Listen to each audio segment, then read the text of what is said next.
मेरे स्वामी, मेरे स्वामी कितने महान हैं। पिताश्री ने भरी सभा में उनका इतना बड़ा अपमान किया और उन्होंने इस दुर्घटना का मुझे आभास तक नहीं होने दिया।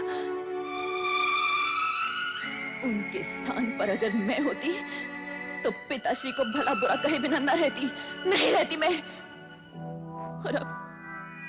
और अब ये एक अपमान के बाद और अपमान।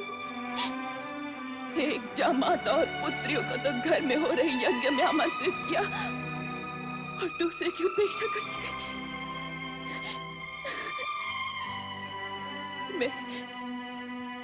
मैं क्या करूं?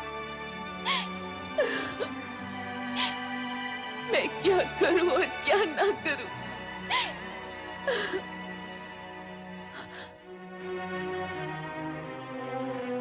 क्या मैं ये विचार दूं कि मेरे माता पिता और एक मात्र ग्रह भी है, अथवा चंद्र और रोहिणी के कहे अनुसार यज्ञ में सम्मिलित होने के लिए चली जाऊं? हाँ, नहीं,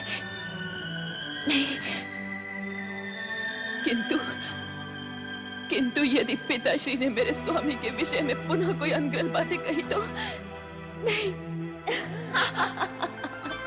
तो सुन लेना। नहीं, कदापि नहीं। मैं अपने स्वामी के अपमान में दो शब्द भी नहीं सुन सकती, नहीं सुन सकती मैं। तो तू वहां जाने की क्यों सोच रही है, जहां अपमान के कांटे चुभने की अधिक संभावना हो? और जबकि तेरे पति ने भी उस प्रसंग को विसार दिया है, तो तू उनकी राख के ढेर में से चिंगारियां चुनने हेतु क्यों जाने की इच्छुक है?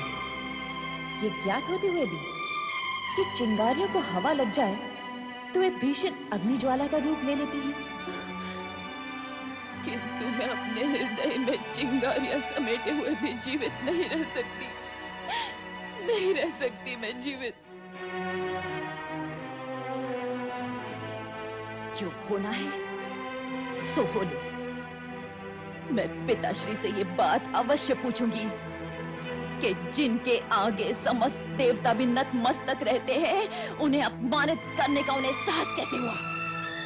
एक बार और सोच ले, कहीं कोई अनर्थ न घट जाए। यदि मैं न गई तो यज्ञ के रूप में बिछाया पिताश्री का ये शिव विरोधी षड्यंत्र कहीं जटिलतम न हो जाए। मुझे जाना ही होगा। हाँ, मुझे जाना ही होगा। यज्ञ में सम्मिलित होने हेतु तू पुनः सदाशिव से विचार विमर्श क्यों नहीं कर लेती? उनका उत्तर संभवतः तुम्हारी दुविधा का हल निकाल दे।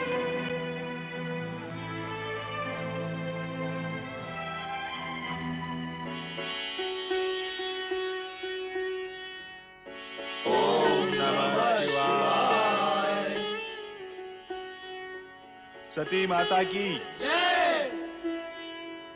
प्रभु, मैं पिताश्री के यहाँ हो रहे यज्ञ में सम्मिलित होने की इच्छुक हूँ। मैंने तुम्हें प्रथम भी कहा है, बिना निमंत्रण किसी सम्मानीय व्यक्ति का कहीं जाना अनुचित है। कहीं जाने का प्रश्न ही नहीं प्रभु।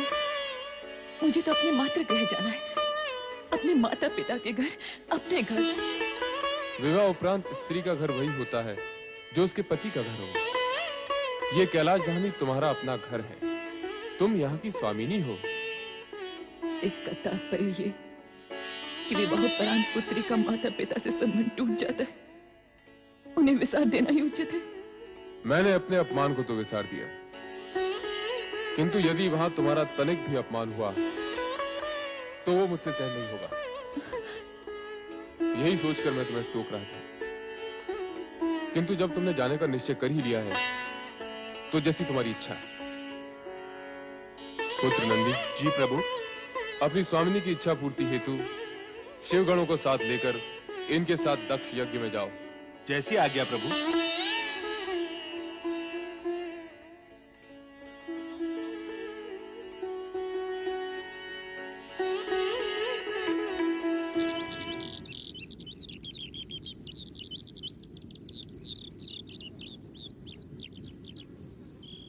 प्रजापति दक्ष यज्ञ आरंभ करने का समय हो गया है।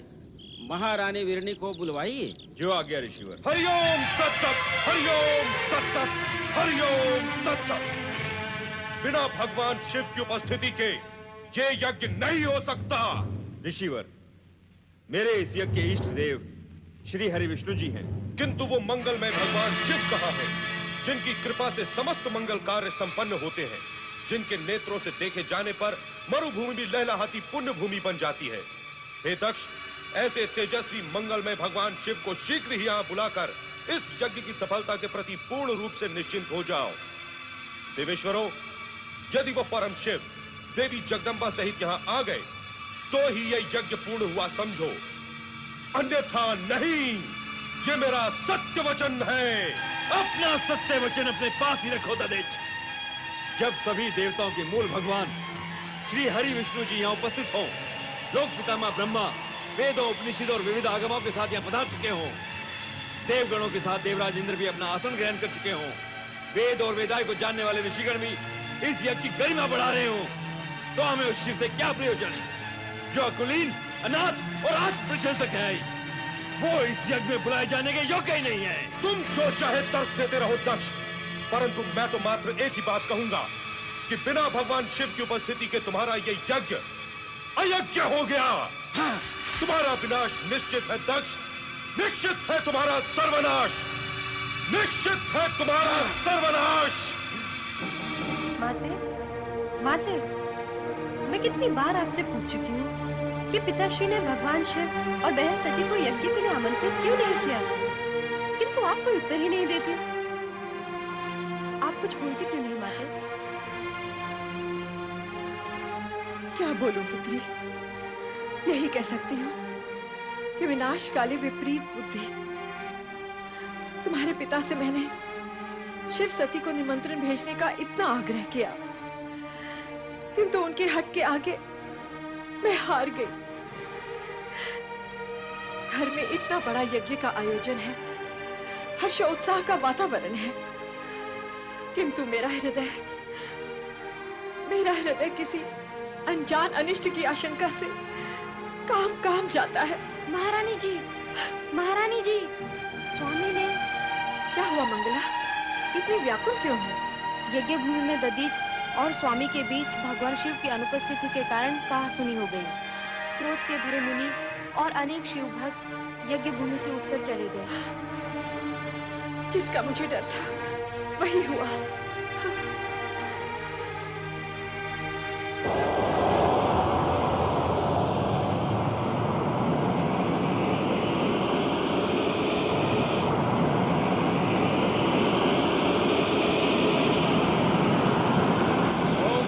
परमात्मने स्वाहा। ओम पराय परमात्मने स्वाहा। ओम पराय परमात्मने स्वाहा।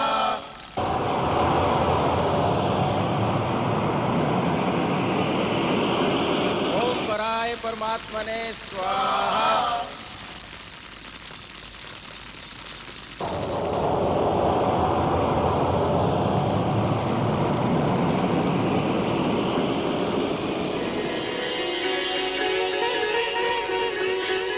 सती,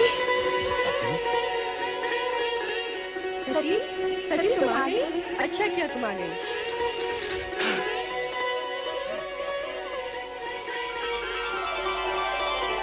पुत्री सती, तुम आ गई। ये तुमने बहुत अच्छा किया।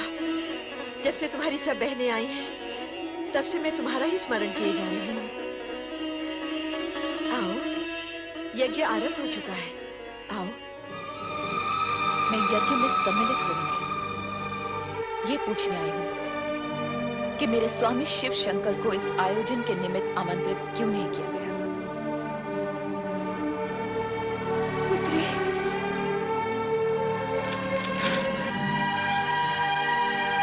सती, तुम? हाँ, मैं शिव की अर्धांगिनी सती हूँ प्रजापति दक्ष। मैं वही सती हूँ जिसने शिव को पति रूप में पाने के लिए आपकी इच्छा के विरुद्ध शिव की आराधना की थी और उनके चरणों में स्थान पाया था। ये सब हम जानते हैं। क्या तुम हमारे यज्ञ में विघ्न डालने के लिए यहाँ आई हो? यज्ञ देवताओं में श्रेष्ठ भगवान शिव शंकर को आमंत्रित न करके आपने पहले ही विघ्न डाल दिया है पिताश्री। तो फिर आप ये झूठा दोषारोपण मुझ पर क्यों कर रहे हैं? हमने जानबूझकर तुम्हें और तुम्हारे उस भूतनाथ पति को निमंत्रित नहीं किया था, ताकि तुम अपनी अनुचित चेष्टाओं से इस यज्ञ के पवित्र वातावरण को अपवित्र न कर सको। हम पूछते हैं कि जब हमने तुम्हें बुलाया ही नहीं था, तो तुम अपना अपमान कराने यहाँ क्यों चली आई हो? मैं आपसे उस अपमान के बारे में पूछने आई हूँ जो आपने मेरे स्वामी को नहीं बुलाकर किया है। आपका ये साहस कैसे हुआ कि देवों के देव महादेव को उनके यज्ञ भाग से वंचित रखे? और आपने ये कैसे सोच लिया कि यज्ञ को शिव से वंचित रखने का भारी अपराध करने पर भी आपसे कोई पूछने तक नहीं आएगा? मैं आपसे पूछती हूँ पिताश्री, जब आपने अपनी सभी अन्य पुत्रियों और जामाता को सहर्ष इस यज्ञ में सम्मिलित किया है, तो फिर मुझे क्यों नहीं? मेरे पति महादेव को क्यों नहीं? इसलिए कि तुम्हारा पति महादेव कहलाने के योग्य ही नहीं है। वह कुलीन अमंगलकारी, वेदों से बहिष्कृत और क्लेशधारी है। भूत पिशाचों के स्वामी उस भूतनाथ के साथ हमने तुम्हारा विवाह अपने पिता ब्रह्मा के दबाव में आकर किया था, और उसके लिए हम आज तक पछता रहे हैं सती, आज तक पछता रहे हैं।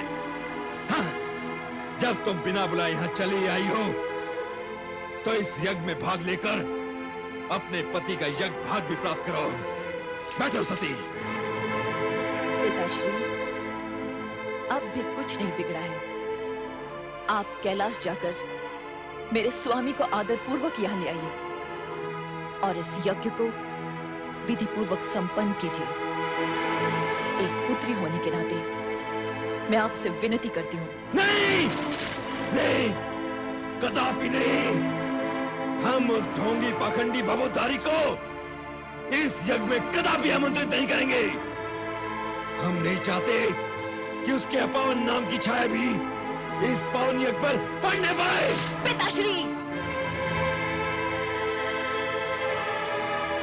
परम पावन शिव को अपवन कहकर अपने आप को अपवन ना कीजिए।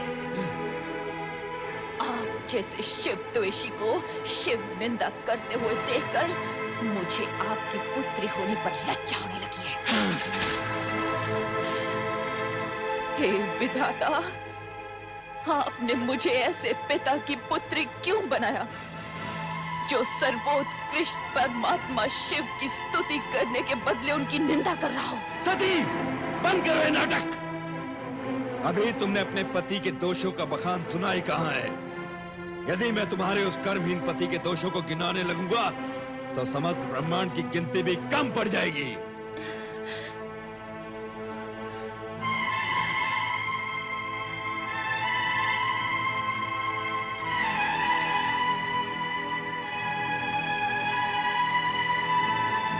सृष्टि के पालक श्री हरि विष्णु,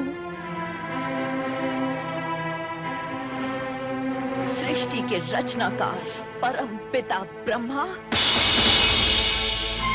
क्या आप शिव निंदा सुनने के लिए इस यज्ञ में सम्मिलित हुए?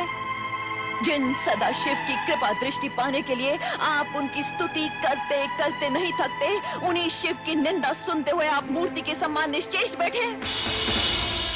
क्या आपके प्राण सुध बुद्ध खो बैठे? क्या आपकी अंतरात्मा मर चुकी है? महाराज दक्ष, शिव पत्नी सती इस यज्ञ के वातावरण को दूषित कर रही है। इसे रोकिए और यज्ञ से बहिष्कृत कीजिए। जो व्यक्ति स्वयं यजमान दक्ष प्रजापति का सरासर अपमान कर रहा हो, वो यज्ञ में रहने के योग्य नहीं है, भले ही वो आपकी पुत्री ही क्यों न हो। सती, इसी समय चली जाओ यहाँ से। मैं इस यज्ञ से तब तक नहीं जाऊंगी जब तक आप और इस यज्ञ में सम्मिलित होने वाले सभी लोग शिव की अवज्ञा के प्रति खेद व्यक्त नहीं करते। मैं यहाँ से तब ही जाऊंगी जब आप सब शिव से क्षमा मांगेंगे। मैं यहाँ शिव के अपमान का परिमार्जन करने आई हूँ, आपके कहने से चले जाने के लिए नहीं। सती, तुम यज्ञ का अमूल्य समय व्यर्थ ही नष्ट कर रही हो। हम तुमसे कितनी बार कह चुके हैं कि तुम्हारे पति वेद विरोधी, अमंगलकारी और अपावन है, इसलिए हमने उसे इस यज्ञ से बहिष्कृत कर दिया है। एक ही बात को बार बार दोहराकर हमारे क्रोध की अग्नि को प्रज्वलित न करो। या तो चुपचाप यज्ञ में भाग लो, अन्यथा चले जाओ यहाँ से, चले जाओ। दक्ष प्रजापति, आप मेरे पिता हैं। तनिक इतना तो सोचिए कि अपने पति के अपमान का परिमार्जन न कर पाने पर आपकी ये पुत्री शिव को क्या मुंह दिखाएगी? क्या मैं कैलाश लौटकर शिव से ये कहूंगी कि मैं आपकी निंदा सुनने वहां गई थी? शिव निंदा सुनने वाला भी शिव निंदा करने के समान नरक का पात्र होता है। तो जहां जाना है चली जाओ, तुम्हें रोका किसने है? किंतु एक बात अच्छी तरह समझ लो सती, जिस शिव ने हमारा सरासर अपमान किया है, उसी शिव से अपने अपमान का प्रतिशोध लेने के लिए हमने इस महायज्ञ का आयोजन किया है। और सुनना है तो सुनो, अब शिव मेरे लिए सदा सदा के लिए बहिष्कृत है। वो भूतनाथ, शमशान में पड़े रहने वाला अघोरी, नंग धड़ंग अवधूत,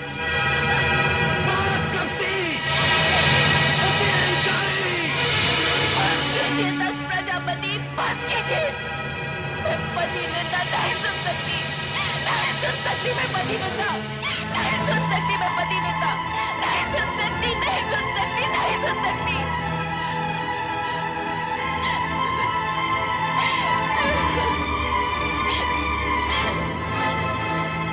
मेरे स्वामी, आपने मुझे न आने के लिए कितना समझाया, किंतु मैं मूढ़मती केवल पिता को 2 बातें सुनाने के लोभ में यहाँ चली आई। उस समय मैंने ये न सोचा कि यदि मुझे पति के विषय में अपशब्द सुनने पड़ गए तो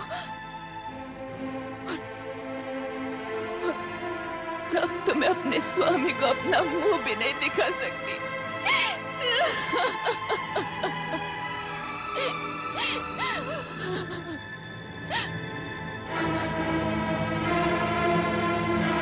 जिस स्थान पर मुझे अपने पति की इतनी निंदा सुननी पड़ी, वहीं के वहीं मैं अपने इस देह का त्याग कर दूंगी।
तुम्हारी ये दुर्दशा, तुम अकेले लौट आए।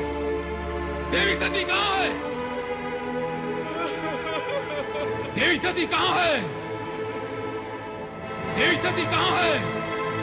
यज्ञ में दक्ष ने आपका अपमान किया, आपकी निंदा की।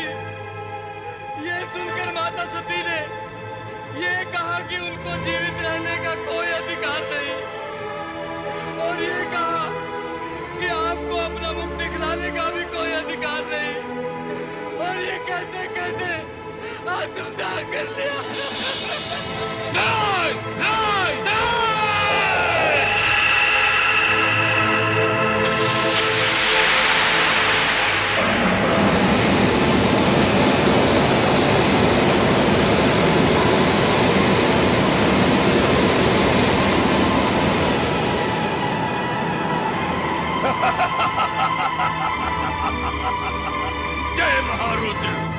मेरे लिए क्या आज्ञा है प्रभु? वीरभद्र, दक्ष का अहंकार हमारा विरोध है और हमारा विरोध उसका विनाश। जो आज्ञा प्रभु। जाओ और उस यज्ञ को भ्रष्ट कर डालो और जो भी तुम्हारा विरोध करे उसे भी भस्म करने में संकोच न करना। आज विनाश लीला का वो नर्तन करना कि वहां कोई भी शिव सती विरोधी जीवित न रह पाए। जाओ। ऐसा ही होगा प्रभु। जय महारुद्र।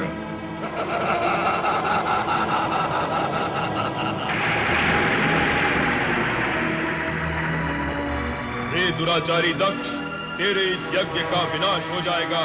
तुझ पर दुर्भाग्य और विपत्तियों का आक्रमण होगा और उससे तेरी रक्षा करने का किसी ने प्रयत्न भी किया तो उसका अंत निश्चित है।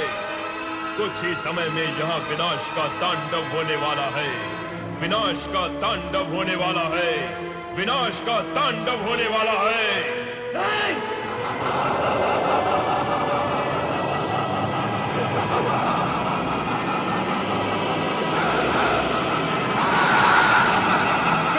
मेरी रक्षा कीजिए, मेरी रक्षा कीजिए प्रभु।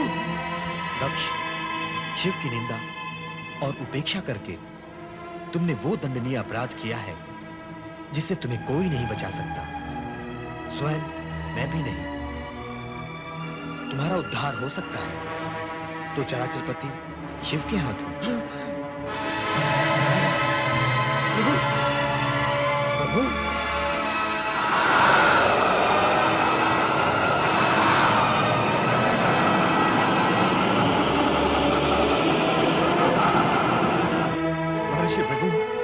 अब इस संकट से आप मुझे उबारिए।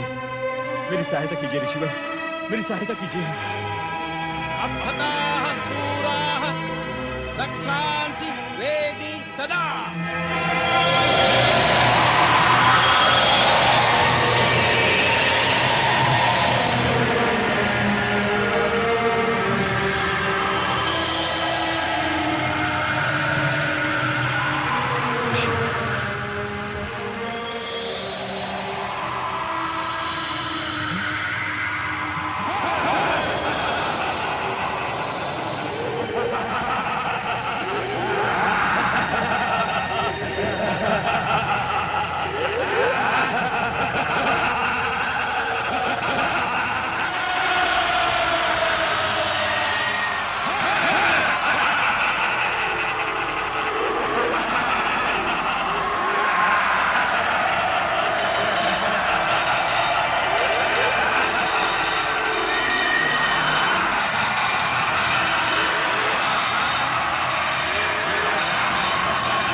सकता है तो बच।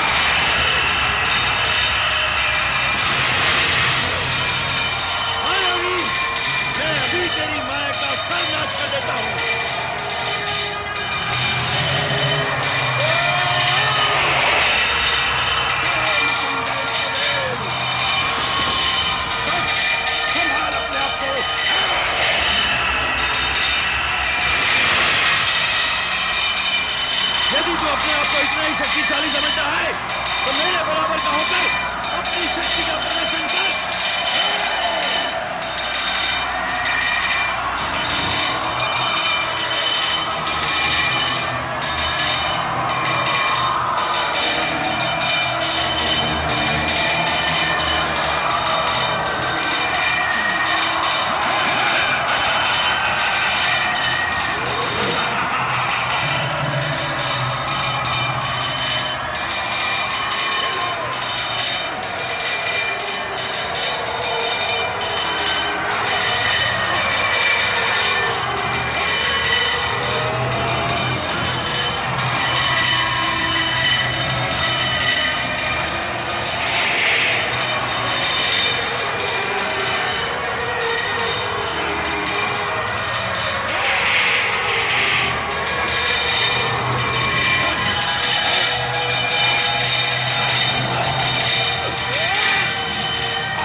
मेरे स्वामी की मृत्यु नहीं हो सकती।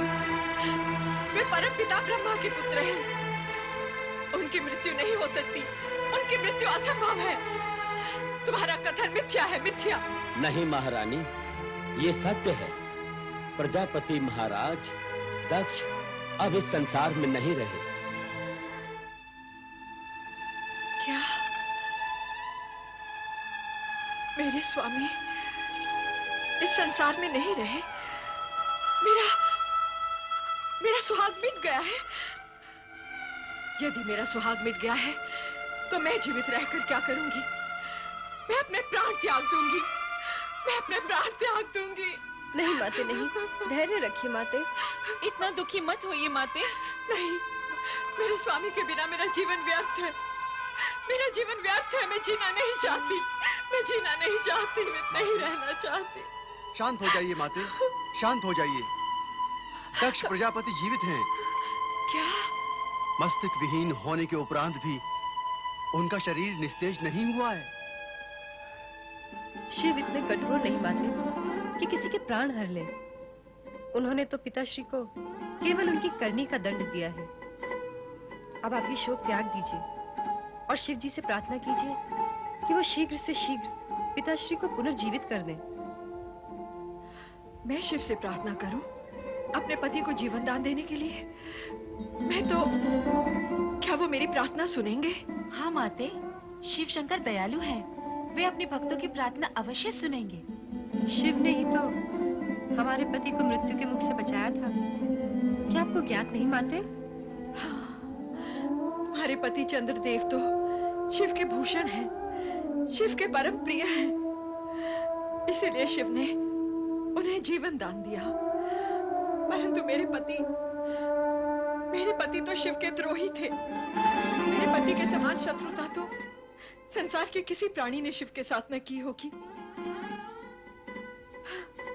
ऐसे शिवद्रोही को भला शिव कैसे क्षमा कर सकते हैं? मैं किस मुंह से शिव से अपने पति के अपराधों की क्षमा मांग लूं रोहिणी? कैसे? पतिव्रत और पति की शिवद्रोहिता के तिराहे पर किंग कर्तव्य विमूढ़ खड़ी वीरणी निश्चय नहीं कर पा रही थी कि पति के जीवन का दान मांगने वो भोलेनाथ की शरण में जाए भी तो कैसे जाए। पति के शिवद्रोह ने उसके पग जकड़ लिए। पति की मृत्यु ने उसकी चेतना जड़ कर दी। मन में रह रहकर यही प्रश्न उठता रहा कि क्या भोलेनाथ उसके अभिमानी, विद्रोही और अविवेकी पति को जीवन दान देंगे? ओम नमः शिवाय।